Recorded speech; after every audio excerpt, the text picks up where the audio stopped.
Problems face करनी पड़ेंगी, समस्याएं आएंगी और ये ट्रांजिशन एक छोटा ट्रांजिशन है या फिर एक बड़ा ट्रांजिशन है। एक्सपेक्टेशंस बढ़ जाएंगी और क्लास 11 से ही आपको सोच करके चलना होता है कि मैं फ्यूचर में क्या करने वाला हूं, जिससे मैं अर्निंग करूंगा, जिससे मैं घर के अपने हालातों को बेहतर बनाऊंगा। इनके सिलेबस को समझना बहुत ज्यादा जरूरी है। और अगर आपने क्लास 11 को अच्छे से नहीं किया, उसमें अच्छे आपके मार्क्स नहीं आए, तो आप क्लास 12 में कहीं ना कहीं मुंह की खाएंगे। नमस्कार दोस्तों, आप लोगों ने एक श्लोक जरूर सुना होगा, अंतः अस्ति प्रारंभ, जिसका मतलब होता है एंडिंग इज द बिगिनिंग। जहां पर किसी चीज की एंडिंग होती है वहीं पर किसी चीज की बिगिनिंग हो रही होती है।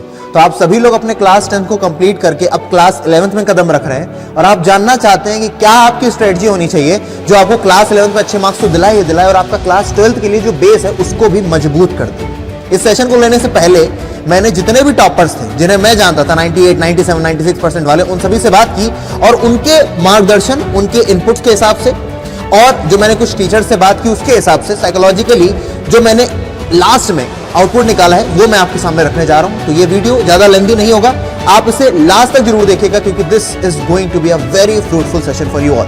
तो आज हम बात करेंगे कि कैसे हम क्लास 11 को शुरू करें। कई प्रकार के बच्चे होंगे, कुछ उनमें से होंगे जिनका क्लास 10 बहुत अच्छा था, दे आर कॉन्फिडेंट इनफ, उन्होंने अपनी छुट्टियों में भी क्लास 11 का पढ़ना शुरू कर दिया होगा। कुछ ऐसे स्टूडेंट भी होंगे जिनका क्लास 10 अच्छा नहीं गया, वो क्लास 11 से और भी ज्यादा डर रहे हैं।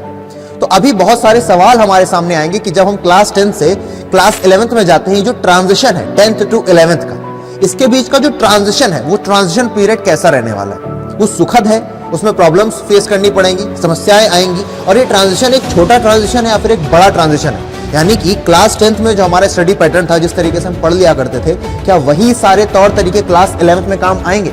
अगर आप एक ब्राइट स्टूडेंट रहे हैं तो हाँ बिल्कुल आपके वही तौर तरीके काम आएंगे। लेकिन अगर आप एक ऐसे लेथार्जिक स्टूडेंट रहे हैं जो ये सोचता था कि यार 10th था, लास्ट के 2 महीने पढ़ लिए, पेपर निकल जाएगा, बहुत अच्छा किया, लेकिन क्लास 11 में अगर तुम सेम स्ट्रेटजी को फॉलो करने वाले हो तो मेरे दोस्त ये वो क्लास है जिसमें फेलियर रेट 12th से भी ज्यादा है, 10th से भी ज्यादा है। क्लास 10th और 12th के बीच का जो ब्रिज है वो है क्लास 11th और क्लास 11th और क्लास 10th के बीच में एक बहुत बड़ा गैप है। यहां पर जितना बड़ा गैप आपको दिख रहा है इससे कहीं ज्यादा बड़ा गैप एक्चुअल में होता है। कारण क्या है? कारण ये है, आप क्लास 10th तक जो भी सब्जेक्ट पढ़ करके आ रहे होते हो, अब वो यहां पर आकर बढ़ जाते हैं। आपकी जो हार्डशिप्स है वो बढ़ जाती है। हार्डशिप्स कैसे बढ़ जाती है मैं आपको बताता हूं। हार्डशिप्स बढ़ने का मतलब है, आप अभी तक साइंस भी पढ़ रहे थे, एसएसटी भी पढ़ रहे थे, मैथ भी था, लेकिन अब आप जब आते हो 11th में तो आप एक स्ट्रीम चुन लेते हैं। अब आपको कमिटमेंट दिखाना पड़ता है। आपकी जो सोसाइटी है आपसे एक्सपेक्ट करने लग जाती है कि अब इसने एक स्ट्रीम चुन ली है। उसी स्ट्रीम के चुनने के साथ साथ आपका जो फ्यूचर है वो भी वहीं से बनना शुरू हो जाता है कि हाँ आगे ये तो यूपीएससी देखेगा, इंजीनियरिंग करेगा, डॉक्टर बनेगा, जो भी इस तरीके के आपके सामने ऑप्शन भी खुल जाते हैं। और अगर आपने जिद करके ह्यूमैनिटीज को लिया है, जब सब कह रहे हो कि है साइंस लो यार, ह्यूमैनिटीज में क्या रखा है, कॉमर्स ले लो ना इससे अच्छा, तो क्योंकि अधिकतर पेरेंट्स यही चाहते हैं कि उनके बच्चे साइंस लें। भले ही जितने अपॉर्चुनिटीज आपको साइंस के बैकग्राउंड में मिलेंगे उतने ही अपॉर्चुनिटीज आपको ह्यूमैनिटीज से बैकग्राउंड में मिलेंगी, लेकिन वही हमारे प्री कंसीव्ड नोशंस हैं जो हमें आज भी उन विचारों में धकेल देते हैं कि साइंस ले लो। लेकिन अगर आपने ह्यूमैनिटीज को लिया है तो आपने बहुत ही समझदारी का सौदा किया है। अब वो हार्डशिप्स कौन से हैं जिन पर मैं आपको बात करना चाहूंगा, जो बताना चाहूंगा, बाद में बताऊंगा रोड मैप क्या है, लेकिन उससे पहले मैं आपको थोड़ा सा आपको लाइट डालना चाहूंगा उन बातों पर जो आपके लिए अब कठिनाइयां लाएंगे। आप क्लास 10th कर चुके हैं, क्लास 11th में आपकी एक्सपेक्टेशंस जो है खुद से बढ़ जाएंगी, आपकी सोसाइटी की एक्सपेक्टेशंस बढ़ जाएंगी, आपके पेरेंट्स की एक्सपेक्टेशंस बढ़ जाएंगी और क्लास 11 से ही आपको सोच करके चलना होता है कि मैं फ्यूचर में क्या करने वाला हूं, जिससे मैं अर्निंग करूंगा, जिससे मैं घर के अपने हालातों को बेहतर बनाऊंगा। जी हाँ, यही वो क्लास 11th होती है जहां से हमें इन सभी चीजों को सोच करके चलना है, हम इन्हें डिले नहीं कर सकते। जो बच्चा नीट की तैयारी करना चाहता है, जो बच्चा आईआईटी की तैयारी करना चाहता है, जो बच्चा यूपीएससी की तैयारी करना चाहता है, वो सभी 11 से ही सोच करके फाउंडेशन तैयार कर देते हैं, अपने फाउंडेशन को बिल्ड करना शुरू कर देते हैं।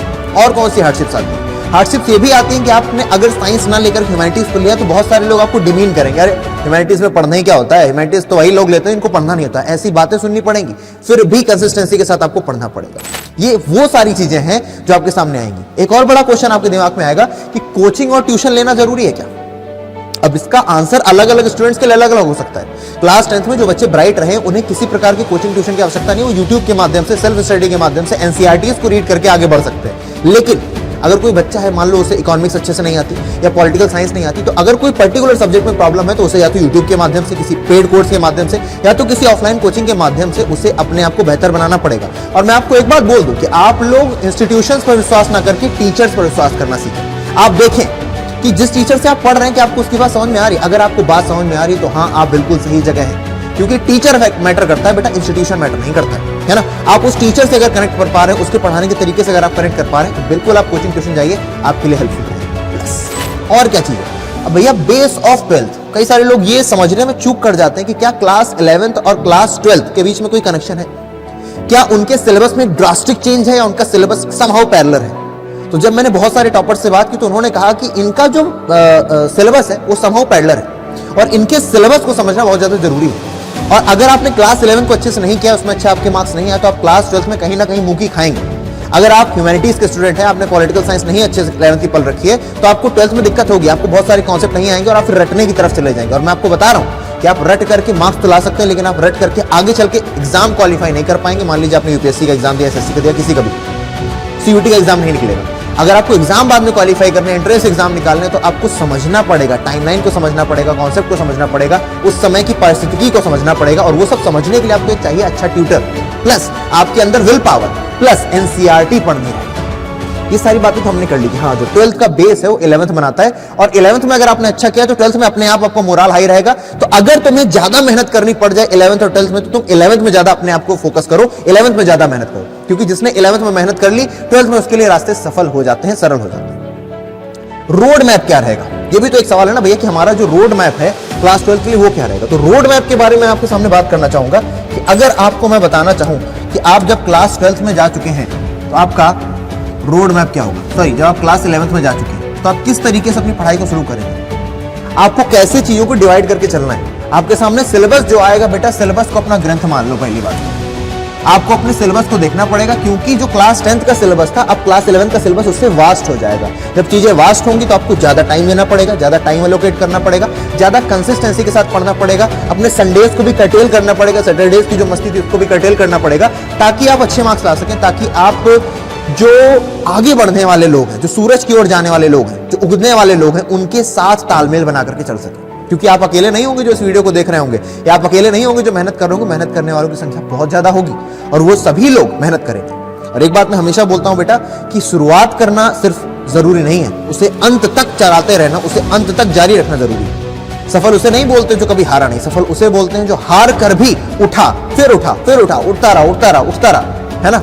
Ever tried, ever failed, better fail, है ना। जब भी दोबारा हारो तो अच्छी तरीके से हारो, और कुछ नई गलतियां करो, नई गलतियां तो मैं नए सीख देंगी, नए सक्सेस की तरफ तो ले जाएंगे। फिलहाल अगर मैं रोड मैप की बात करूं तो सबसे पहले तो आपको सिलेबस कवर रखना है अपना, जो भी आपका 11th का सिलेबस है, प्लस आपको कंटिन्यूएंसी बनानी है, आपको कंसिस्टेंसी के साथ काम करना है, आपको धीरे धीरे धीरे पहले से ही, अगर आप स्कूल जाते हैं, अगर आप स्कूल अटेंड करने वाले स्टूडेंट्स में से हैं, तो आपको पता है बेटा तुम्हारे 6 से 7 घंटे वहां चले जाएंगे, फिर तुम कोचिंग अगर जाते हो 2-3 घंटे वहां चले जाएंगे, 7-8 घंटे सोने के, 1-2 घंटे तुम्हारी लाइफ बैलेंस करने के, मुश्किल से तुम्हारे पास 4-5 घंटे बचेंगे। और अगर उन 4-5 घंटों में भी तुमने पढ़ाई नहीं करी तो तुम्हारे लिए बेटा प्रॉब्लम होने वाली है, तुम्हें पढ़ना पड़ेगा।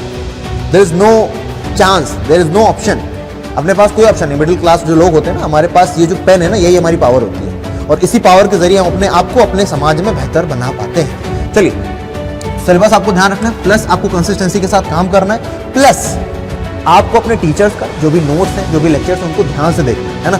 आप अभी बहुत ज्यादा लोड नहीं लेंगे, लेकिन आपका ये रहना चाहिए कि भैया कि आप टारगेट बनाएं अपने मंथ का, और उस टारगेट को कंप्लीट करते हुए चलें। अभी आवर्स के हिसाब से पढ़ाई नहीं करनी है, अभी अपने बेसिक्स को कवर करने की कोशिश करनी कि कैसे मैं अपने बेसिक्स को अच्छा कर सकूं। क्योंकि जिनका 10th अच्छा नहीं हुआ है, जिनका 10th अच्छा नहीं हुआ है, उन्हें अपने बेसिक्स को बेटा थोड़ा सा पॉलिश करने की जरूरत है, थोड़ा सा उस पर दोबारा से ध्यान देने की जरूरत है, दोबारा से रिवाइज करने की जरूरत है। और अगर आप उसे नहीं कर पाएंगे तो बाद में आपके लिए प्रॉब्लम क्रिएट होगी। बाकी ये जो चैनल जिस पर आप देख रहे हैं, ये आपकी बहुत ज्यादा हेल्प करने वाला है क्लास 11th में, क्लास 12th की पिछली बार हेल्प की है, क्लास 11th की भी की है। अगर आपको कहीं कुछ नहीं मिलता है, मैं आपको सेल्फ स्टडी का भी तरीका बता रहा हूं कि भैया अपनी एनसीईआरटी को सिलेबस के अकॉर्डिंग अपनी एनसीईआरटी को चार्ट जाना, लिटरली यही है बेटा टॉपर्स के वर्ड्स, भैया मैंने एनसीईआरटी चार्ट दी थी, मैंने 4 बार 5 बार 10 बार पढ़ रखी थी। एक ही किताब को कोई 7 बार 8 बार पढ़ेगा, कैसे क्वेश्चन नहीं फंसेगा यार उससे, कैसे क्वेश्चन नहीं बनेगा। प्लस आप मगअप करके काम नहीं चला पाएंगे, आपको अंडरस्टैंडिंग क्रिएट करनी पड़ेगी, तब जाकर के आप अपनी भाषा में आंसर लिख पाएंगे।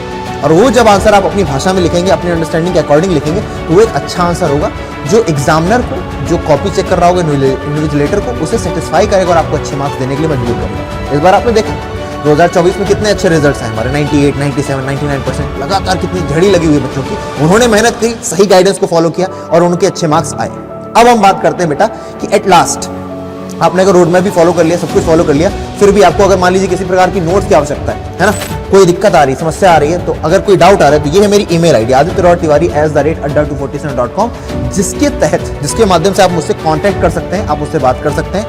लास्ट में बस इतना ही कहूंगा, थैंक यू सो मच। कोई समस्या परेशानी पीडीएफ चाहिए, आप मुझसे कांटेक्ट करिए, मेरी ईमेल आईडी से जुड़िए। कोई भी दिक्कत आ रही है, I am always there for my students. Take care, Jai Hind, अपना ध्यान रखिए। और क्लास 11 से हम लोग मेहनत करना शुरू करेंगे और क्लास 12 के बाद जाकर भी हम लोग पढ़ेंगे, ठीक है ना। मैं आज मिला जरूर हूं आपसे, लेकिन हमारी जर्नी यहाँ पर खत्म नहीं होती, हमारी जर्नी चलने वाली CUT एग्जाम के बाद है। तो मैं, अगर आपको ये वीडियो अच्छा लगा, आपने लास्ट तक इसे देखा है, प्लीज कमेंट जरूर करिएगा और मुझे बताइएगा कि आपके लिए ये सेशन कैसा रहा, फ्रूटफुल था या नहीं था। Please let me know in the comment section. Also please let me know कि आपकी स्ट्रीम कौन सी है। Take care, Jai Hind, bye bye.